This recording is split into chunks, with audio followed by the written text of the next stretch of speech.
Welcome to the Slade Ham experiment. Hi, where have you been, huh? Or wait, that's me who hasn't been around. I'm back in the midnight spaceship. I don't know where the ship is headed tonight. It should be headed to get me a haircut. I desperately need one. I am happy to be back in muggy Southeast Texas for a spell. I got a summer of things that I'm working on. I'm excited to update you on. Many of you, some of you listening, you know about what's going on my Patreon page. This Sunday, there will be a bit of a get-together. Think of it like open office hours. I want to talk to you guys about the format and how this thing might unfold as we go forward, but I want it to be something that's helpful to you. And you don't have to sign up for any of the paid tiers. You can do this through one of the free tiers. Just swing by the Patreon, sign up, patreon.com/SladeHam. And I'd love for you to join me. I think we're going to make some really cool stuff this year. I also feel obligated to tell you to make sure if you're not subscribed to subscribe because I'm going to help you do some great things throughout the year. Why? Why? Because I'm doing great things. Guess who finished the rough draft of their book? Boom! First draft is done. Completo, finito, and other Spanish or Italian words that sound like Italian or Spanish words that mean complete. I'm very excited. I have worked so hard in earnest since July of last year. That's when I sat down I talked about some of this on the last episode about how a book comes together, but come together it has. And I have written before. You can get this book if you want it, Until All the Dragons Are Dead. It's on Amazon. It's a great collection of stories that I wrote when I was a younger writer. I'm very proud of it because of what it represents and what it stands for and what's in it and me for having done it. But as an indie author, this is something I want to pursue now traditionally, I think. And what I've written is so incredibly different and better than what I've written before. I will be taking beta readers off the Patreon page as well. So if you're interested in getting some early reads on that before it is finished, before it becomes great, before it becomes published, I'd love to have you. I will be looking for opinions of all kind. And I also am taping the new special November 15th, if I have not announced the date. It will be here in Houston at the Midtown Arts and Theater Center.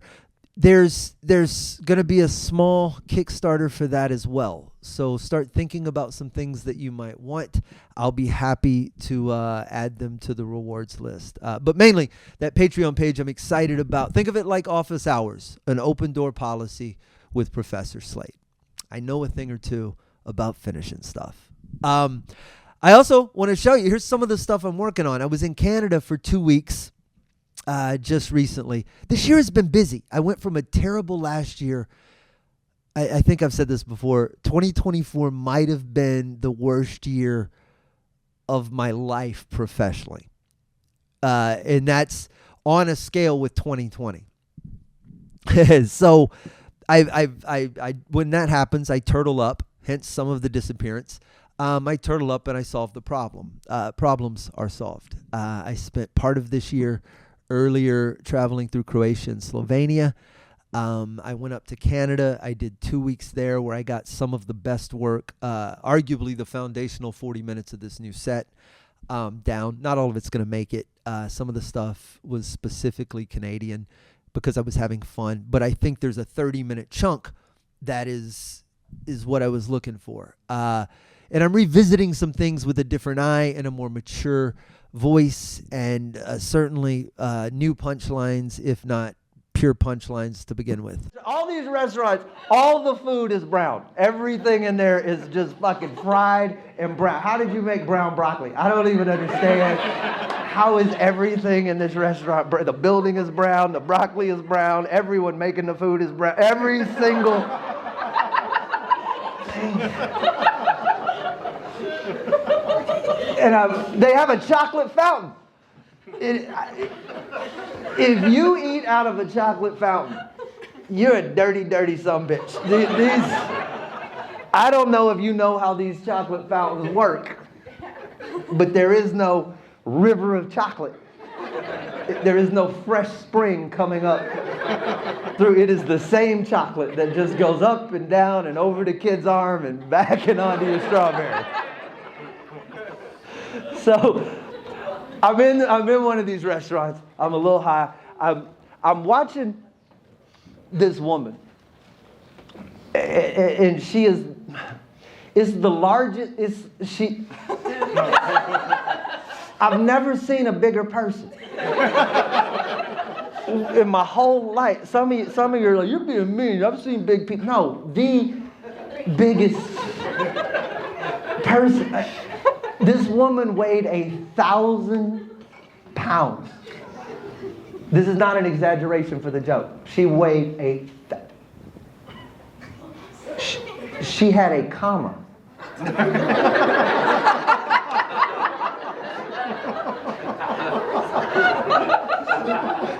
And I get it, right? Okay, that happens, all right? Not often. You can count on one hand how often, probably not hers, it moved like a mitten. But the point, it was just, I wasn't being rude. I just never, my brain couldn't process. I was like, how does this work? Because there was so much pants. Like an enormous amount of cloth. Like, how were these made? That's what you want to see. The how was this made on these pants?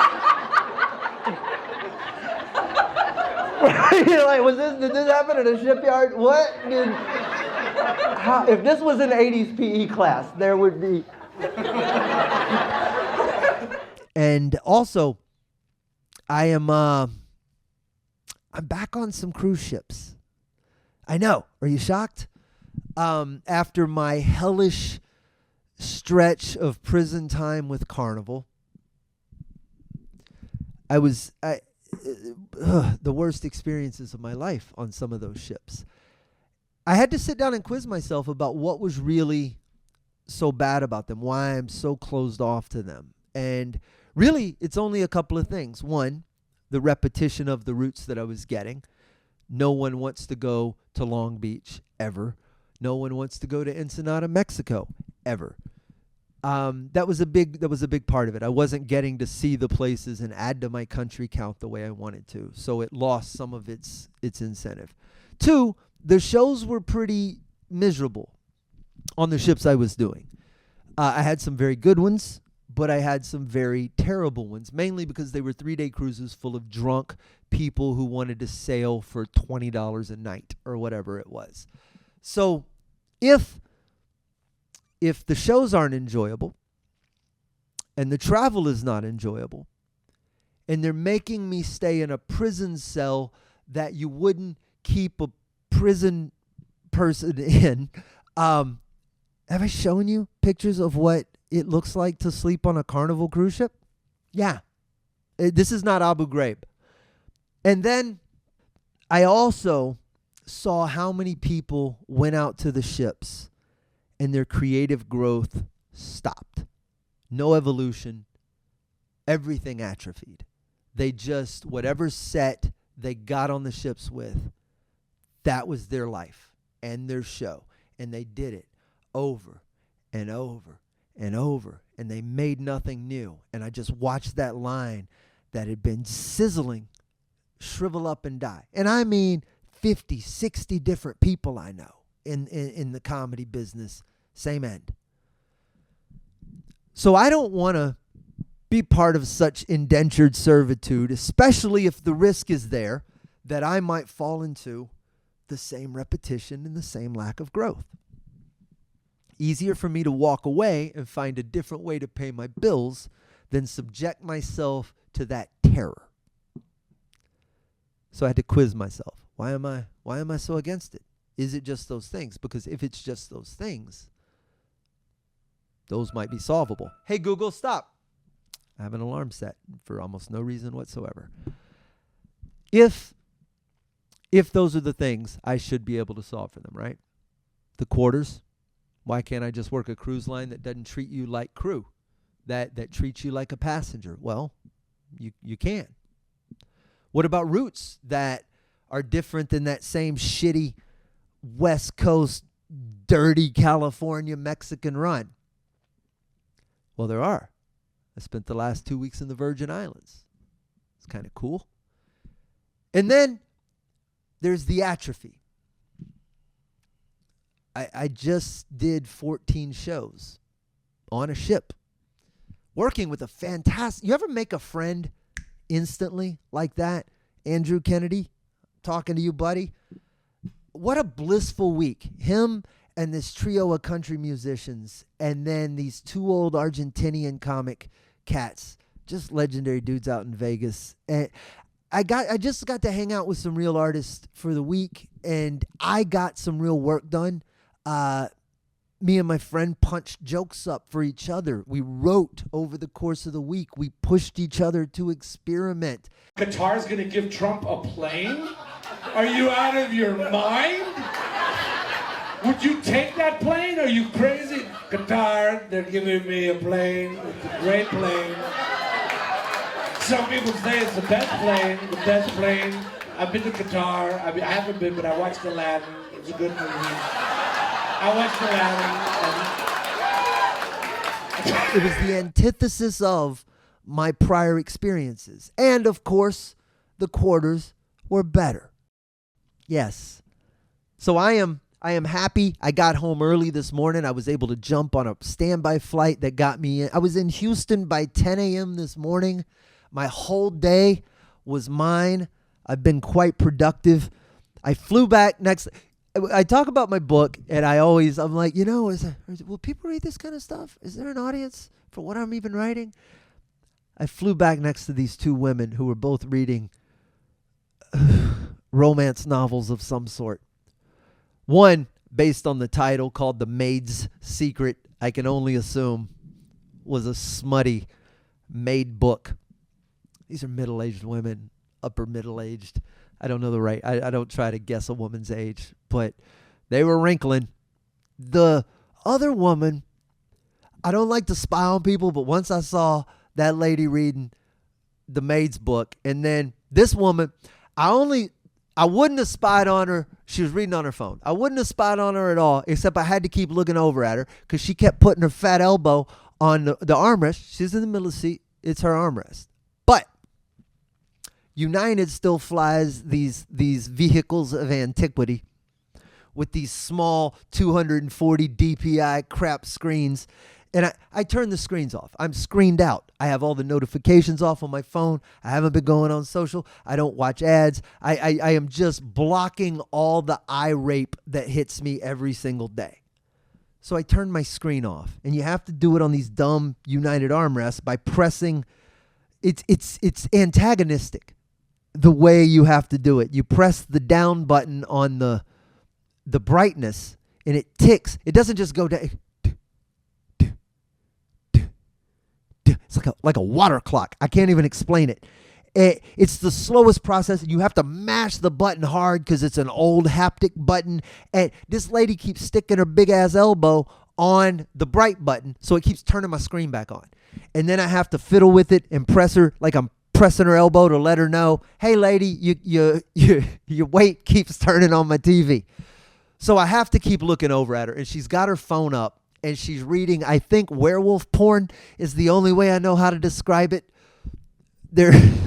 I'm trying to remember the characters' names so that I can Google the book and see just how bad it is. I don't think it was Twilight because I know Jacob and who's the other guys? I used to know the names because I had a bit about it. You watch it, you'll get it. It's about Team Edward and Team Jacob. It's Team Edward and Jacob. Which one's hotter, Edward or Jacob? Neither one. One's a vampire and one's a werewolf, and you're a grown-ass woman. What's wrong with you? No, they're hot. I would sleep with it. One's a dead dude and one's a dog. You need a fucking therapist. But there was a Piper, and there was a Nero, and there was a Vance. Oh, I'm sure this was written by an 18-year-old girl who's never written anything else but smut. And this is a huge genre I could probably write one of these books a day and make $1 billion if I didn't have any sort of artistic integrity. But I just can't sell my soul for money. And that's been my whole problem, my whole life. And I just tolerate it.